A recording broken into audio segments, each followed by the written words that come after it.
All right, Mark, thank you. A lot of news on the economy to tell you about tonight, from West Michigan companies looking for workers to an extension of unemployment benefits. And we'll start things off here at the live desk with a big vote in Washington. A lot of people in West Michigan have been waiting for, and Susan Shaw joining us with more on that. Sue? Brian, since the start of June, actually, about 30,000 people in West Michigan have exhausted their unemployment benefits. About 30,000 people. This afternoon's vote in the Senate means that a lot of them will once again get an unemployment check, which is good news for them. The U.S. Senate approved the extension with some small changes.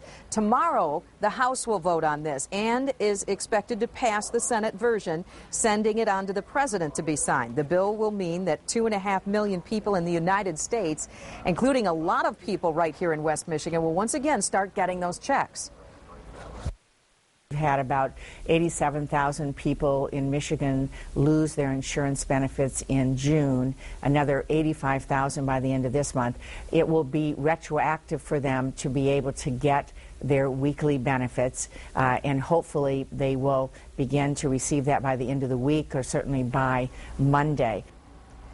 Supporters of the extension say that it actually puts money back into the economy. They say people who get these checks usually spend them immediately. Susie?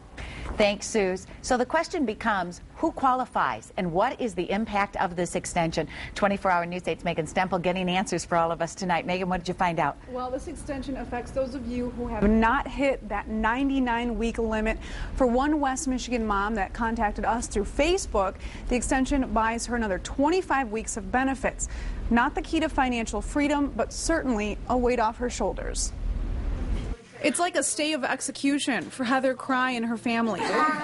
The laid-off purchasing agent, her husband, and 2 young boys have been living with her parents for almost 2 years, struggling like many in West Michigan, day after day on her $370 or so a week in unemployment benefits. We try to do the best we can, but you know, you cut more coupons, you look for more sales, you're more frugal with what you buy.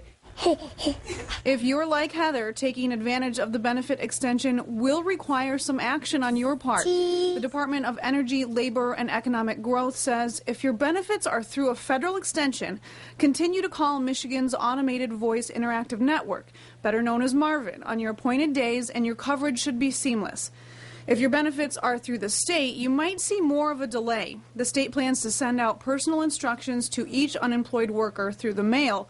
Those instructions should go out within 36 hours of the president signing the extension. Now, retroactive payments will probably take even more time, maybe a couple weeks, as federal and state officials try to figure out who is eligible for those payments. Once they do, those payments will be given out in a lump sum.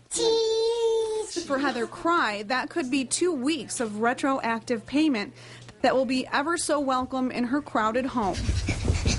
We just keep on keeping on, and I think the economy will come back, but it's going to take some time. It didn't happen overnight, and it's not going to come back overnight. If you have questions about unemployment benefits, you can contact the State Unemployment Insurance Agency at the number on your screen or through their website. We have that link to our website, woodtv.com. Brian?